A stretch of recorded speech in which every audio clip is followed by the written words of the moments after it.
Actually আমাদের কাছে আগে থেকেই মানে খবর ছিল এই রকমের একটা গাড়ি TR01AQ 1516, এটার মধ্যে কন্ট্রাব্যান্ড আইটেম আছে বলে একটা গোপন সূত্রের খবর ছিল। তো অ্যাকর্ডিংলি গাড়িটা নাকাতে আটকা পড়ে আমাদের চেকিং পার্টির কাছে। তো আটকা পড়ার পরে দেখা গেছে গাড়িটার ভেতরে একটা মুড়ি বানানোর মেশিন বলে, যেটা ড্রাইভার বলছিল, এটা গাড়ির ভেতরে ট্রাকটার ভেতরে পাওয়া গেছে। তো সন্দেহজনক সেটা গাড়িতে যখন ভেতরে গিয়ে যখন চেকিং আরম্ভ করলো, সেখান থেকে কিছু কন্ট্রাব্যান্ডের স্মেল বেরোচ্ছে, বিশেষত গাঞ্জার, ড্রাই গাঞ্জার স্মেল, ঝাঁঝালু যে গন্ধ পাওয়া যায় এটা বেরোচ্ছে। তখন সন্দেহ আরো বেড়েছে, কিন্তু মেশিনটা খোলার ব্যবস্থা ছিল না, সেই কারণে ওটা আমাদেরকে কাটার দিয়ে কাটতে হয়েছে। কাটার পরে আমরা ভেতর থেকে ওখানে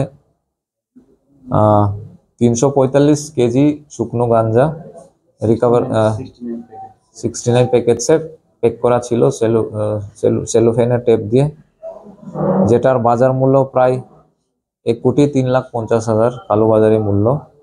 আর এখানে ড্রাইভার মনিতা মোহন জমাতিয়া, বাবার নাম কৃষ্ণবাসী জমাতিয়া, খামারবাড়ি তেলিয়ামুড়া PS, তাকে আমরা আটক করেছি এবং একটা NDPS এর কেস আমরা চোরাইবাড়িতে এখন রেজিস্টার করছি। বাকিটা তদন্ত চলছে। গাঁজাটা ওখান থেকে